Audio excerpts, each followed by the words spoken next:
Hello everyone! If you followed the recent Limbus news, you've probably heard of the things going on with the last two banners, specifically Don Sinclair and Ring IDs. To summarize, PM did emergency buffs to the former, 2 times, while director wanted to make emergency nerfs to the latter and backed out, simply applying MD corrections. So with those two affairs happening, while the iron is still hot, I wanted to talk about the complexity of balancing gacha games with the infamous topic of Powercreep, and how it affects our favorite game. So for an introduction, let's define the terms a bit. Let's start very basic. What is a gacha?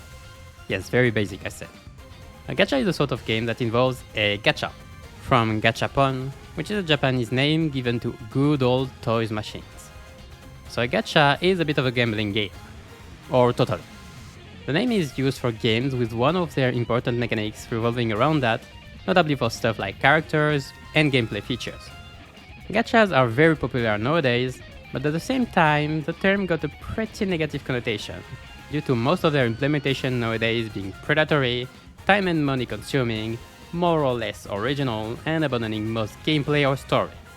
That doesn't mean that in theory the genre can't be good. However, to understand why it's still so popular and used, well, just look at this. Okay, come on, please. Yes! Satisfying, isn't it? The successful pulls creating dopamine, lighting up your brain like a Christmas tree.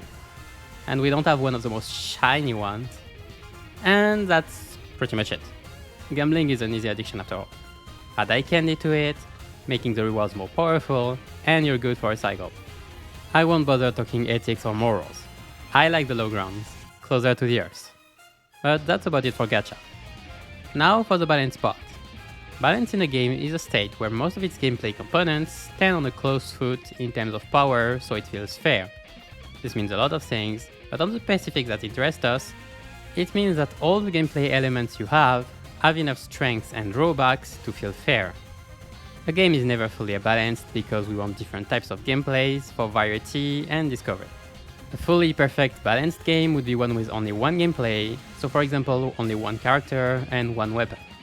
So well, it also means that if you don't have multiple gameplay options, this part isn't an issue. There's a whole balancing around difficulty too, so the game isn't too hard or easy, settling players' expectations, but I won't get too much into that. So now let's fusion those. Balance in a gacha game is making sure that all gameplay you have available is on a relatively close power level. Balance in a gacha game is also something you'll rarely ever hear about, for several reasons. The first one being, there are often way too many characters. Keeping the balance stable with so many ones, while obviously still making each one different, that's pretty tough, and not something we should expect. But overall, it's mostly a problem in PvP games or the likes, when players have to compete with each other. When you don't have to, balance is way less of a problem, though the sentiment of the game being unfair can still persist, which is a problem. Why what I'm playing is so worse than another? But that's not the biggest problem for gacha games, and as a whole, I like to extend this to live services. And this problem is power creep. Ah, there we are already. Power creep happens when the average strength of new units is higher than the average of older ones. And that's something that can be felt through probably most gacha games at some point. The reason is that most people don't care as much about new characters if they're not strong. And by trying to make strong characters every time, the balance slowly shifts. But even so, that's mainly a problem for one big reason. We're talking money. In most gachas, getting new characters means making pulls and having invested cash into the game. And sure, most games gives you a way of getting them in another way, mostly through grinding. So by taking your time. And time is money, so it checks out. Be it time or money, you do invest into the game to get those characters, which you're not even sure to get, but whatever. So if you don't make the characters stronger, then why buy them? After all, it's investment. People will mostly want strong things. Sure, quite a few don't care, but I'm not sure if that's the majority. And especially the majority of people actually spending good amounts of money. And the gacha often relies on those to get their funding. But let's get back to the game that we are interested in, Limbus Company. After all, the game is generous. You can get any ID you want just by grinding. Well, about that. I already said that it's still time investment, but I'd like to argue that's not the case for everyone, maybe even for most. And for this, I'll take Exhibit A for proof. The game registered an unusually high amount of logins for the new shiny ID, making the servers actually bug out. If there are way more than usual, that means that there aren't usually that much, right? So way less people doing stuff like grinding and weekly MDs or stuff like that. So in a way, it checks out that a lot of those people didn't necessarily come in with enough investment to afford all the new IDs and stuff, so the ones they do want have to be strong, right? And so, we get to what happened in the past few weeks. So what happened exactly? May 2nd, the third Valpurgis Nacht came out, releasing one new ID, Dawn of his Sinclair, or Filclair. This ID had extremely strong potential, however did require some good team investment for him to work. Remember what I said about having all the stuff? For one reason or another, people were really unhappy about that, made review bombs and all, and PM had to actually make emergency buffs for him because he was too hard to play. So they made a few buffs, and then made some more new buffs afterwards too for the following week. Was it needed? Well, I don't know. I mean, even if the ID wasn't broken at first, having weaker IDs from time to time is okay, shouldn't it? We did say that balance in PvE games isn't supposed to be a problem after all. And it really wasn't weak even. But well, this perfectly demonstrated why Powercreep happens so easily in gacha games. Because this sort of things also happen. So that's it for Exhibit A. Come in Exhibit B, the ring banner, 2 weeks later. We got teased IDs working on several statuses, and when they came out, people tried it in MD, and shockers, they worked very well to sustain all said several statuses. Wow, I know. Well, it somehow got past PM and Jihoon, who made an emergency notice saying this wasn't intended, and also, since contrary to Dawn Sinclair they were easier to use at max potential than intended, they'd make adjustments to make them less effective everywhere. So a nerf basically. The first part was kinda accepted because, well, fair enough. But the second, a nerf in our gacha game? What a madman. Didn't take him long to quickly retract, saying it would betray the trust for future IDs banners or whatever. Come on, Jihoon. We know you don't want another alley of trucks in front of your building, it's okay. But well, those statements and the state of the IDs, specifically Yisang, made it clear that they really have to do something quick. But now, let's try to understand what happened. A new exclusive unit that people were looking forward to was weaker, and people got really mad, so they buffed it. Then a new unit was a bit too strong, and when they wanted to rebalance it, people got mad again and they decided to not. You can say that it's to not lose the trust in future IDs and all, but if you're not able to balance things right, then this also can lose your trust.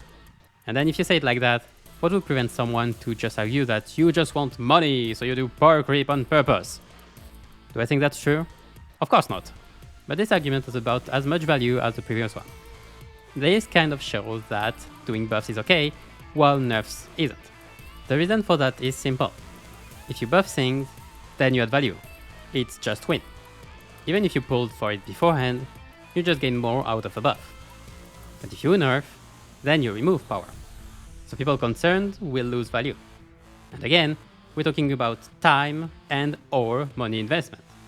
And that's one of Limbus' inner problem as a gacha. Any mistake like this can shift the balance of the game, because adjusting characters' value when people invest in them is only in one way.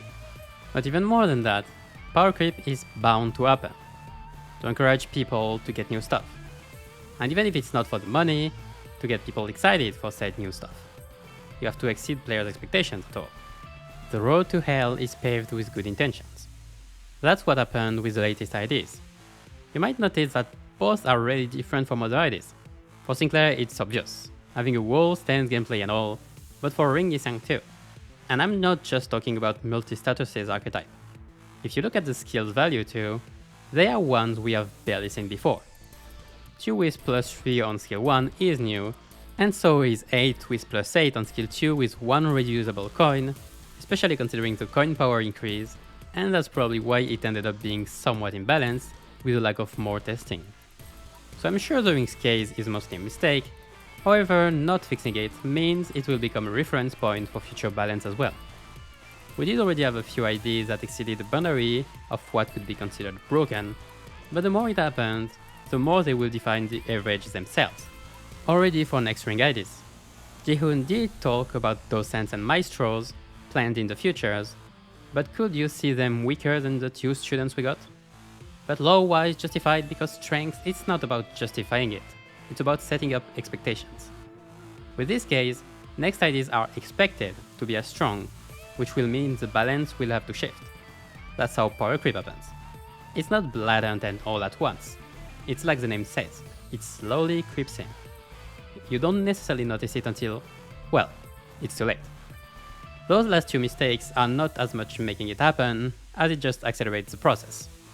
Because the fact is, it has been happening for a bit now. So for this last part, I'd like to play a little game with you. I'm gonna take some of the best 2 stars of Season 1 and 2, and some of Season 3 and 4.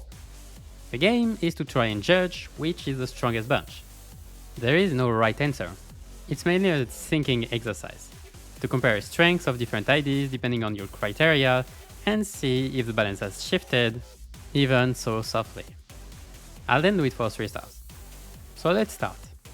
On the left, Rokofi Songlu, Shi Ishmael, Mola Yisang, Elkop Faust, Kurokumo Onglu, and 7 Heath. On the right, Butler Faust, Lantern Dawn, Liu Ryosho, Middlemer Salt, Sankotis, and Ring Otis. Pause if you want to take some time to think about it. But in my opinion, even if some older IDs are still strong, though I could argue that they are from the second part of Season 2, Elkop Faust, who was a strong example of 2 stars at the start of the game, got severely power creeped by newer IDs such as Sankotis. It's probably more obvious by taking lower strength 2 stars, as they gave them strong tools in Season 3, so most of them can rivalize with 3 stars. And talking about them, let's do it again! On the left, big contenders! W Cup Dawn, W Cup Yoshu, R Cup Iscleaf, Yechi Rojan, Regret Faust, and N Cup Sinclair! On the right, BL Mersault, Pequod Iscleaf, Sang Sinclair, Yechi Onglu, Captain Ishmael, and Ring Yisang! Oh boy, that's a fight I'd love to see. But anyway, this one is a bit trickier. I'd love to outright say the right is stronger, but that's not exactly the case. Some IDs on the left are still strong. However, in my opinion, they fell off from where they were, and that's what I want to get to. Dawn, Iscleaf, and Sinclair were considered at the top of the top in Season 1, while still being strong, aren't as busted as they were considered to be back then. The other part, again, I'd like to argue that they are later releases, second part of Season 2. Also, the pool to take from Season 1 and 2 is way bigger than the one for Season 3 and 4. The last one started not even 2 months ago after all. However, you cannot find a weak ID among the 3 stars that came out since then. Even 2 stars barely got any. Some could argue, well, they just got better at making strong and interesting IDs.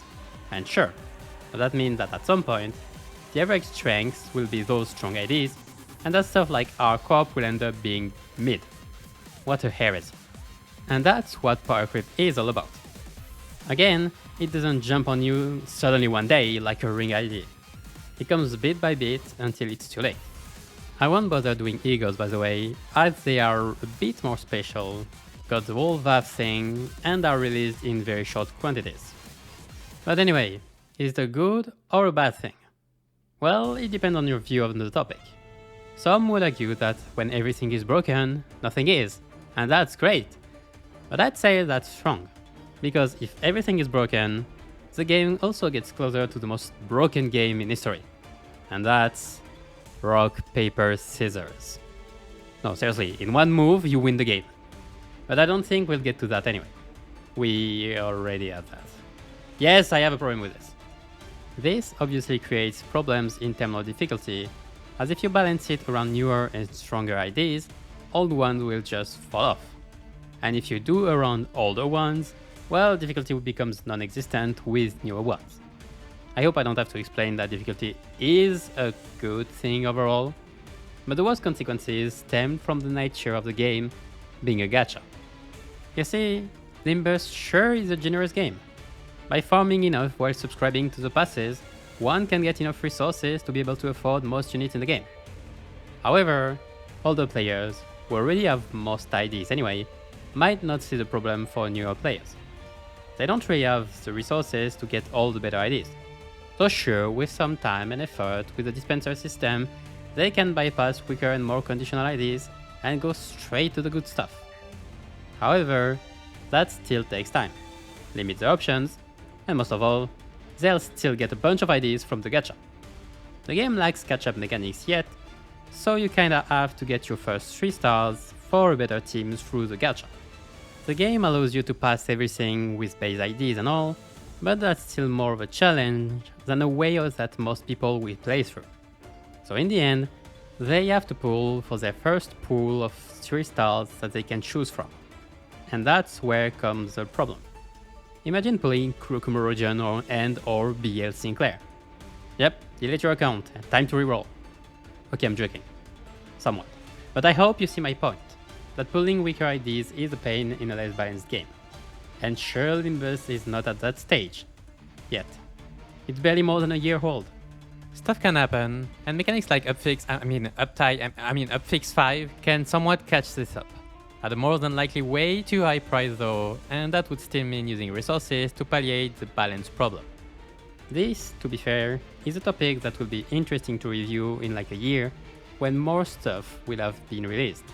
But with the recent events, I think it's still a good time to remind ourselves that the balance is fragile, even if fragile is not balanced, and that all could flip in an instant. All we can do is believe in PM to make the right choices, and I have faith in them. And I have faith in... Okay, we're screwed. And that's the end of this video. Thanks for watching. Final message. I'm gonna take some time in the next weeks to stream and rate all older IDs with today's standard, starting with Season 1 IDs this week, including all those at release and base IDs. I have kind of lost grasp with the power level of the game right now, and that's something I want to try and review with this. Next video will be the animation one, unless something big happens. But meanwhile, see you next time, and keep your sanity high in this slow descent into the inferno.